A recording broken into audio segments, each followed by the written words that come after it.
nítorí Atiku, Wike àti Dogara kọjú ìjà sí ara wọn. Yorùbá bọ̀ wọ́n ní bí náà ò tán láṣọ ẹ̀jẹ̀ kì í tán léèkánná. Fàákájà tó ń lọ nínú ẹgbẹ́ òṣèlú People's Democratic Party PDP tí kò tíì níyanjú kò jọ pé yóò parí bọ̀rọ̀ torí bí wọ́n ṣe ń jèkúrò ọ̀rọ̀ ọ̀hún kó tán níṣe làwọn míì tún gbọ́nwọ́ ìsáwó.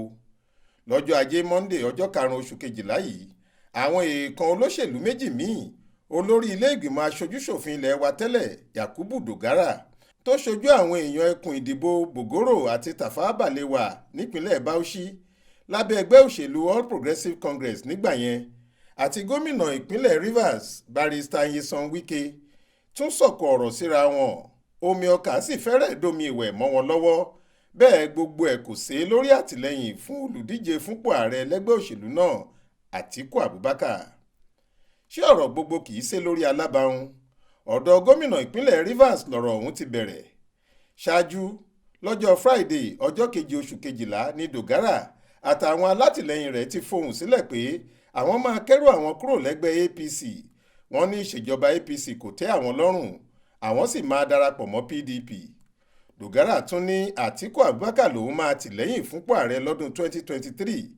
Kò sì pẹ́ tó kéde èyí náà làwọn àgbààgbà olóṣèlú àwọn ẹlẹ́sìn kìrìsìtẹ́nì àtàwọn ẹlẹ́sìn mùsùlùmí kan lókè ọ̀yá parí ìpàdé wọn lọ́jọ́ náà.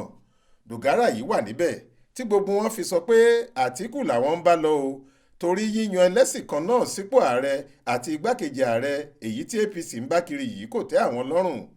Àwọn ò sì ní ṣàtìlẹ́yìn fún Tinubu àti ẹgbẹ́ òṣèlú rẹ̀.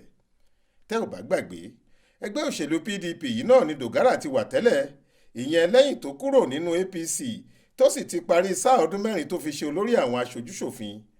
Àmọ́ kí ìrọ́kẹ̀kẹ̀ ètò ìdìbò 2023 tó bẹ̀rẹ̀ nínú oṣù kejì ọdún 2020 ṣáájú káwọn ẹgbẹ́ òṣèlú tó bẹ̀rẹ̀ ìdìbò abẹ́lé wọn Dogara tún kanlẹ̀kùn APC wọ́n sì ṣílẹ̀kùn fún un ló bá kúrò ní PDP.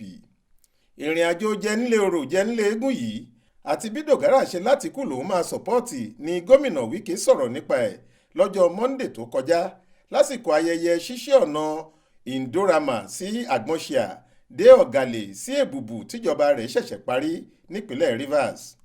Wike ní ẹ̀yin èèyàn mi ṣé ẹ mọ ohun tí mo kórìíra jù? Mi ò nífẹ̀ẹ́ sí àwọn èèyàn tí ò níwà, mi ò kí ń fẹ́ rí wọn sójú rárá. Tó bá tásìkò màá ní kí wọ́n jẹ́ ká jọ kọjú síra wa ní gbangba. Ẹ béèrè lọ́wọ́ Dogara pé kí ló lé kúrò ní PDP tẹ́lẹ̀. Nígbà yẹn Dogara lòun fẹ́ rí mi mo sì ní kò burú.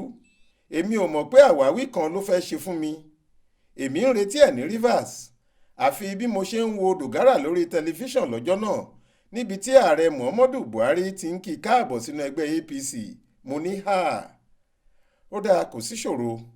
Dogara yìí kan náà tó ní kí àlàáfíà lè wà ní Nàìjíríà ìhà gúúsù ilẹ̀ wa ló yẹ kí wọ́n ti fa ààrẹ kalẹ̀. Nísìnyìí mo tún wá gbọ́ pé Dogara ti ń ṣàtìlẹ́yìn fún Atiku nílẹ̀ Haúsá. Ṣé bí wọ́n ṣe ń ṣe nǹkan nìyẹn? Ṣé bí ká sọ̀rọ̀ ká bá bẹ́ẹ̀ níyọ ọmọ èèyàn? Ṣé òun ò lè sọ̀rọ̀ kó sì dúró tì í ni? Ìsọ̀rọ̀ ní gbèsì, ìsúnmúsí nìgbétèga gẹ́gẹ́ bí Yorùbá ṣe máa ń sọ.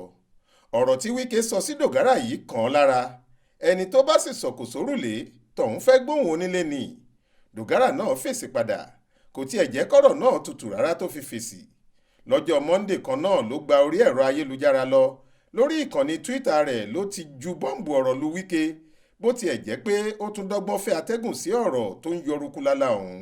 Dogara sọ̀rọ̀ báyìí ó ní arákùnrin mi gómìnà Nyesom Wike ni mò ń kọ ọ̀rọ̀ yìí sí o. Tí àárẹ̀ kankan bá tiẹ̀ wà tó ń yọ ọ́ lẹ́nu mi ò lè ronú ẹ̀ láyé pé àìsàn àkọ́gbàgbé máa ṣe ọ́. Báwo lo ṣe máa ronú pé kò sẹ́lòmíì tó lẹ́tọ̀ọ́ láti gbé ìlànà kalẹ̀? Ìwọ nìkan ṣoṣo ló gbọ́dọ̀ gbé ìlànà kalẹ̀ tẹ́lòmíì ò sì gbọ́dọ̀ takò tàbí dá a kọjá. Irú èrò wo nìyẹn? Ó ṣe mí láàánú pé o ò lè rántí àwọn ọ̀rọ̀ tá a jọ sọ sẹ́yìn tá a sì jọ ṣe àdéhùn lé lórí. Ìpinnu ti ẹnìkan ló máa ń fẹ́ kí gbogbo èèyàn bọ̀wọ̀ fún kí wọ́n sì tẹ̀lé. Èmi ò kì í ṣe ọ̀dàlẹ̀, mi ò lè dalẹ̀ ọ̀rẹ́ àti arákùnrin mi ò ṣe é rí. Torí ẹ̀ mi ò ní fèsì sí àwọn ọ̀rọ̀ àlùfàṣá tó sọ lórí tẹlifíṣàn yẹn. Gbogbo ẹ̀kúnrẹ́rẹ́ ọ̀rọ̀ tá a jọ sọ ó wà nínú odò ikùn mi, mo pa á mọ́ ni. ṣùgbọ́n tó bá wù ẹ́ pé ká tú u síta ló dáa tó sì tẹ́ ọ lọ́rùn bẹ́ẹ̀ kọ̀wé sí mi pé ohun tó o fẹ́ nìyẹn kájọ tú u síta káwọn èèyàn sì ṣèdájọ́ láàrin wa nípa ẹni tó ń sòótọ́ àtẹni tó ń ṣàbòsí. Ọlọ́run kúkú ṣe é, ẹlẹ́rìí wà níbẹ̀, ọ̀rọ̀ wa lẹ́lẹ́rìí. Báyìí ni Dogara ṣe fèsì ọ̀rọ̀ fún Wike. Ọ̀pọ̀ awuyewuye ló ti ń lọ lórí ẹ̀rọ ayélujára lórí ìṣẹ̀lẹ̀ yìí.